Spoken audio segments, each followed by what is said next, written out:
very good afternoon to one and all.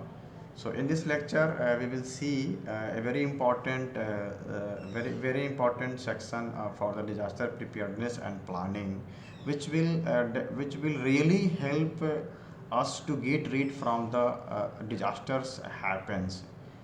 Okay, so that is called the disaster preparedness tools. Means what tools actually we have, and this will effectively work at the time of disasters to protect the vulnerable people, vulnerable society. Okay, so in this lecture, there are so many agencies and there are so many tools developed by different agencies. So we will see one by one to just identify the preparedness tool, and with that which tools will be utilized in the particular case of the disasters conditions. Okay, so we have already seen that what is disaster preparedness and how much it is important to the mitigation of the disasters. I mean, planning part is very important for the disaster preparedness. So basically, disaster preparedness was nothing but a measure. Okay, measures taken. I mean, what measures we are going to take, or what measures we are going to prepare to reduce the effect of the or impact of the disasters. And also we have seen that there are three methodology or three major function of the disaster preparedness is prediction, and where possible to first we predict which area is more vulnerable, and where possibility to calm the disaster, and what preparedness plan we can implement in that area to prevent the vulnerable society. We have seen earlier in the lecture of disaster preparedness.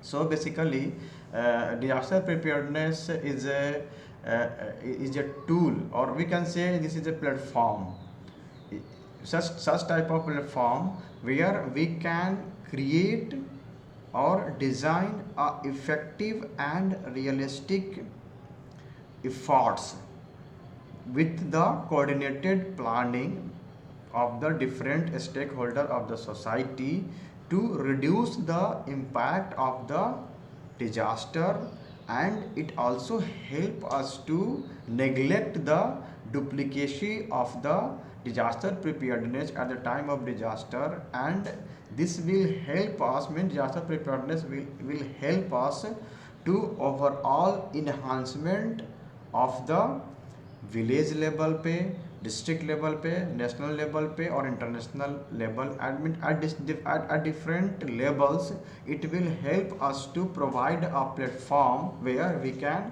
create something disaster preparedness tools for the society in effective manner. Okay, so we can say disaster preparedness is a tools, is nothing but a continuous process or an integral process. Means it is a research based set of action. Means such type of action we will use in case of disaster preparedness, which will really help at the time of disaster.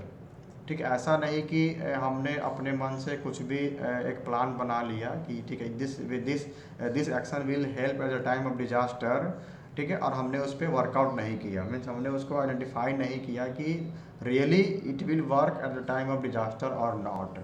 Okay, so set of action that will be a precautionary measure in the face of potential disasters.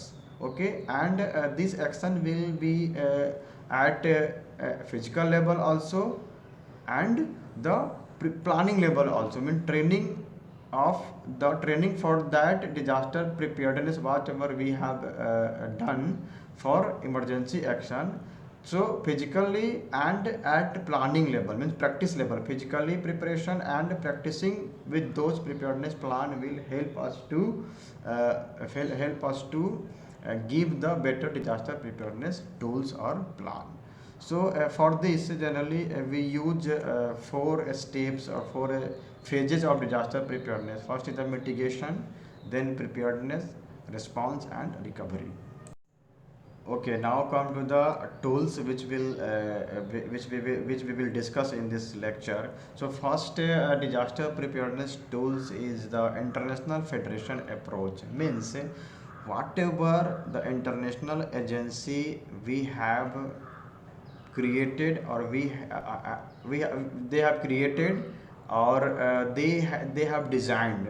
So we have to follow the footstep of the international federation concept. So basically, what they do, they just prioritize the disaster preparedness and integrate it into the overall programming efforts at the time of disaster, whatever the preparedness we have done earlierly. So in effective manner, in the collaboration of different stakeholders of the society, it may be on international level or national level, so that we can make a resiliency during the time of disaster with respect to the disaster preparedness tool. So the main purpose of international federation approach is that they just prioritize disaster preparedness. Okay.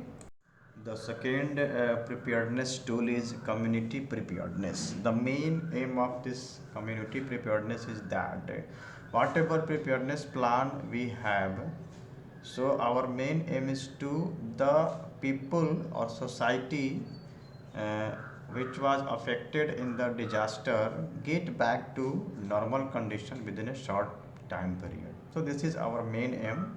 And apart from that, our main aim, our also aim is to reduce the risk reduction measures, so that we can saving maximum lives and livelihood during a disaster. So main focus is on the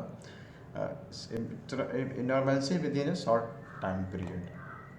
So one disaster preparedness tools generally we used early warning system. In India, we have early warning system. So this is one of the example of early warning system called tsunami early warning system. And basically early warning system का जो purpose है, it means early warning systems have limitations in terms of saving lives if they are not combined with people centered networks. Okay, we have an early warning system, but we have not prepared, and we have not distributed these things to aware the people.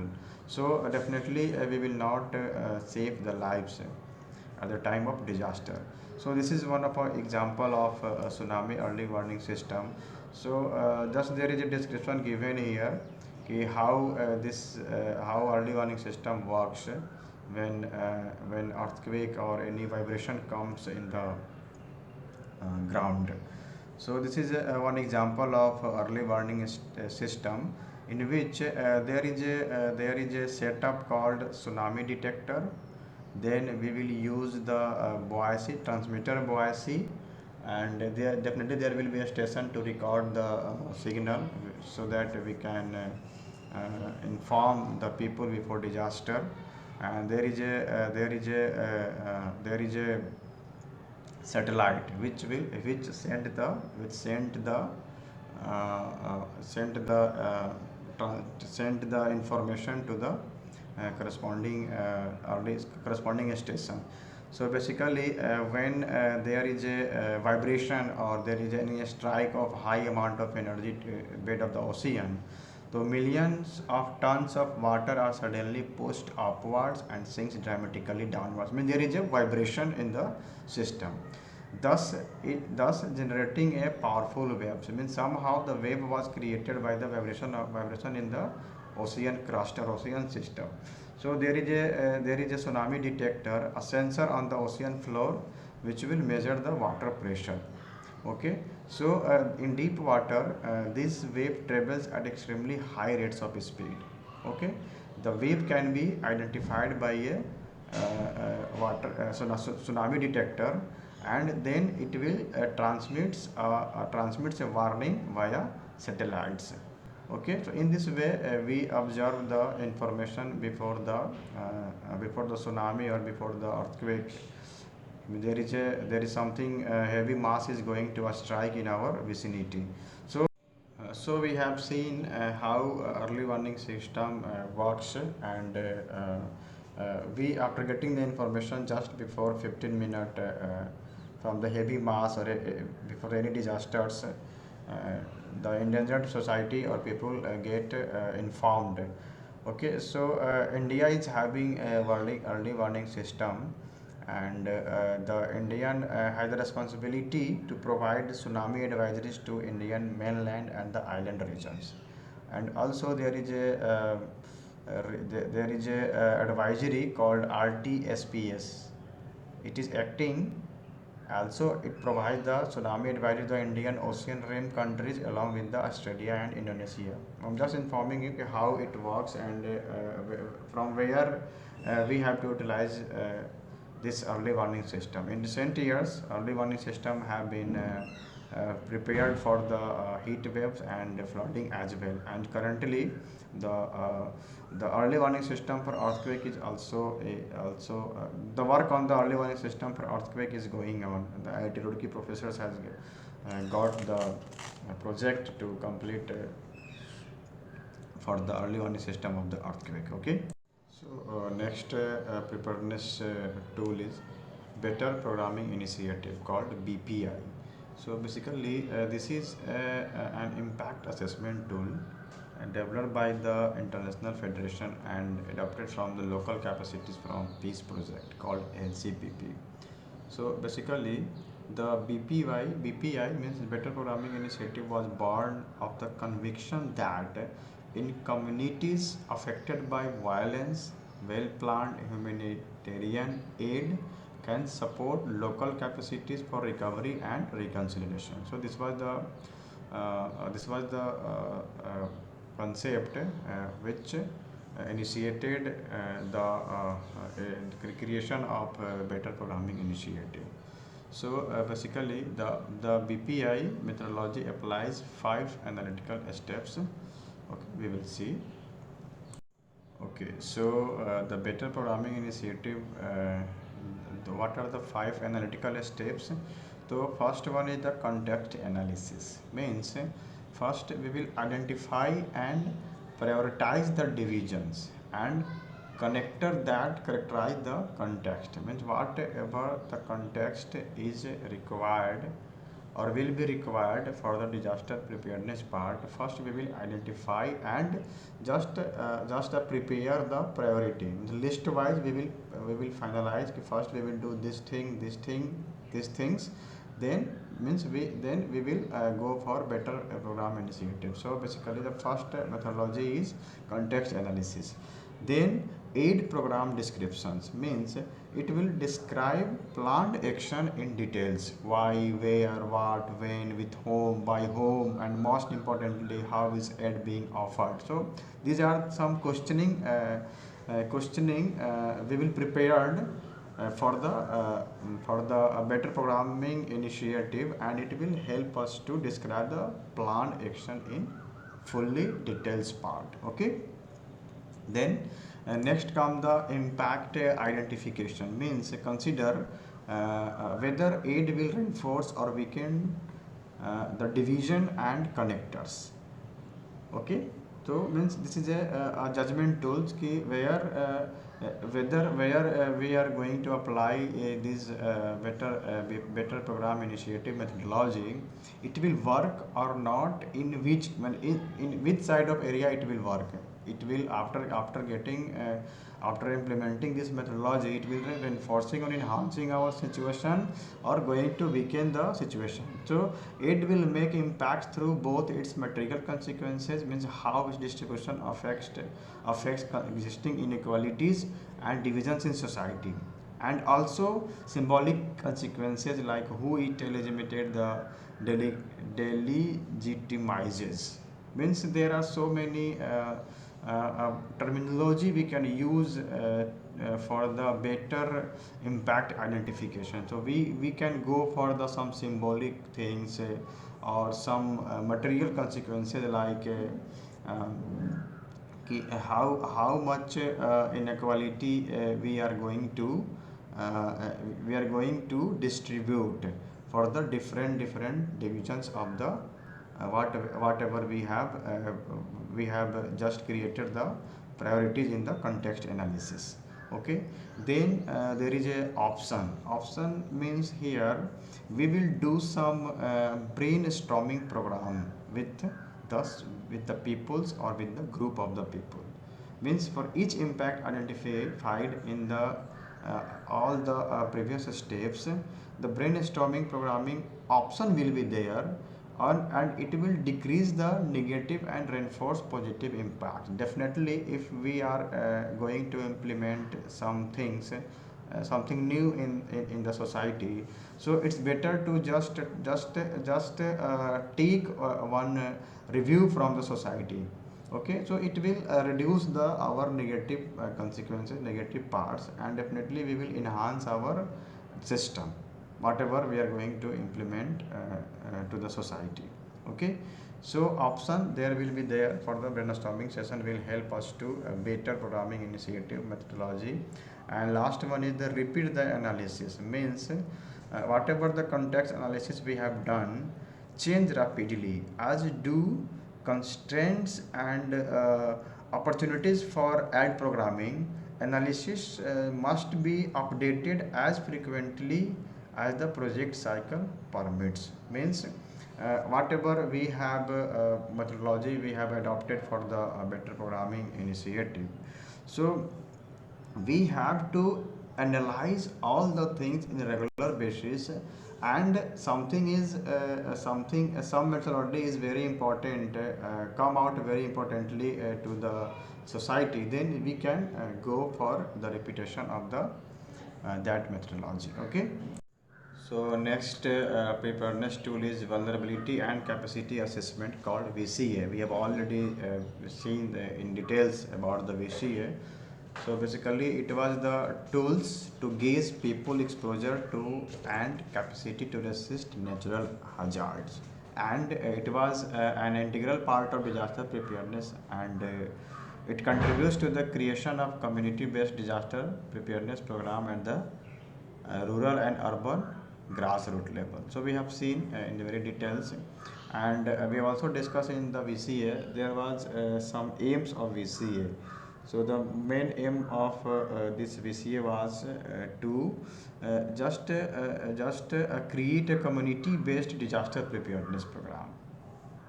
Means just find out the basics problems at the grass level, the ground level पे जो problems है we just find them and create a disaster preparedness program on the community level. Okay. Okay, now come to the next disaster preparedness tool called as Well Prepared National Societies, WPNS. So basically in 2001, the disaster preparedness delegates from the International Federation and staffs from the different national societies, they defined the characteristic of the WPNS, Well Prepared National Societies, and the aim was to prepare a simple tool for disaster preparedness planning. So, from the name suggested of the WPNS, we can say this is a self-assessment tool which helps national societies recognize, prioritize, and plan activities to improve their capacity for disaster management. Means whatever the capacity we have at the right time. So after getting the associating with the different national agencies, we have to enhance the capacity for the disaster preparedness. The next disaster preparedness tool is contingency planning. This is one of the very important tools which will generally used at the time of disaster. So basically, contingency planning aims to prepare an organization to respond well to an emergency and its potential humanitarian impact. Okay, so this is the basic funda behind the contingency planning. And developing a contingency plan, basically it involves making decisions in advance about the management of human and financial resources, its coordination and communication procedures, and also being aware of a range of technical and logistic responses. So basically in case of contingency planning, whatever resources we have, human resource, financial resource, so we utilize in a very management manner, so that a coordination and communication will be in a well manner to aware the things regarding the technical and logistic responses. So such type of planning is basically a management tool, and it involving all sectors which can help ensure timely and effective provision of humanitarian aid to those most in need when a disaster occurs. So the time spent in contingency planning, it equals time saved when a disaster occurs. So effective contingency planning should lead to timely and effective disaster relief operation. So this is the very concise information regarding the contingency planning. And we can divide the whole process of contingency planning into three simple questions. What is going to happen, and what are we going to do about it, and what can we do ahead of time to get prepared? Okay. So in contingency plan, there are five steps involved in the whole contingency planning. First is the prepare, then analyze, then we develop the things, then we implement and review. Take review from the stakeholders, and again we develop and implement and review. This cycle will be going on. So in order to be relevant and useful contingency plan, there must be a collaborative efforts. Okay. And they should be linked to the plans, systems, or whatever the processes of the government is organizing with anyone, and partner or movement bodies. We need to take collaboration at different levels, at national level, village level, district level, it may be national, international level, or regional level. Okay. Okay, now come to the training in disaster management. This is also a very important part of the disaster management tools. Without it, there is no possibility to save the humanities. So the aim of disaster management training is to build the capacity of national societies, staff, and volunteers, both capacity of national societies, staff, and volunteers, and that of the different delegates at like international federation delegates, to improve preparedness and response at all levels before, during, and after disasters, and to give all components of the movement the means to work together in a coordinated manner. Means the aim of disaster management training is to capacity building. Okay, the first thing is that the capacity building is required with the training in disaster management. The main purpose of training is to enhance the capacity building things.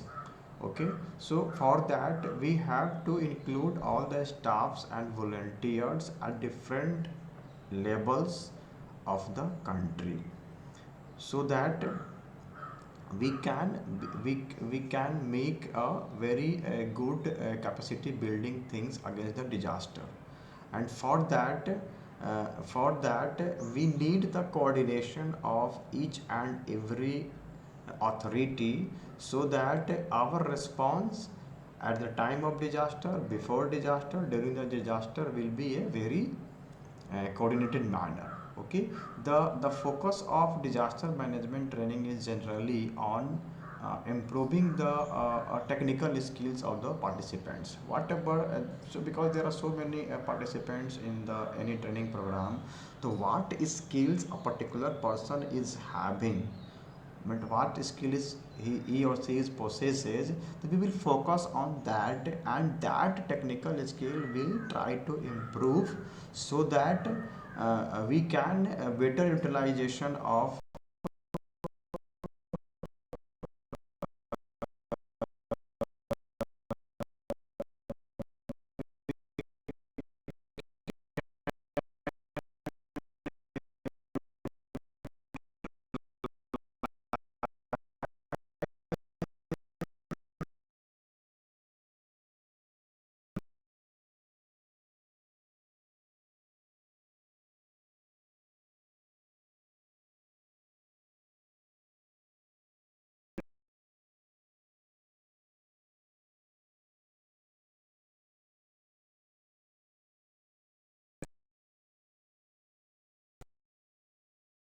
Okay, one of the very important disaster preparedness tool is called the logistic preparedness. Basically, this is the key component of any disaster risk reduction effort. Okay, so at that point, this is a very important disaster preparedness tool. So basically, this is a key component of any disaster reduction effort at any time. So for this type of preparedness, the and planning is both necessary and practical, since it is generally possible to foresee the types of disasters that may affect a given location, and the needs that such disaster will be likely to engender. So at in this situation, in this scenario, the logistic preparedness is very important. Otherwise, we cannot utilize the things in a very proper manner at the time of disaster, because we have not seen the type of disaster which is going to come in our area in any location. So practical aspect and necessary requirement is very important in case of logistic preparedness. Okay, and again, the logistic preparedness must be basically based on the vulnerability and resource assessment. So, so if we talk about the major part of the logistic preparedness is that basically the logistic stock preparedness is essential in covering the initial needs in the immediate aftermath of any disaster. I mean, whatever is happening in the disaster means any occurrence of disaster, the measure is to essential in covering the initial needs like medical amenities, food amenities. So in this regard, the logistic preparedness is very important tools in the disaster preparedness tool. Okay.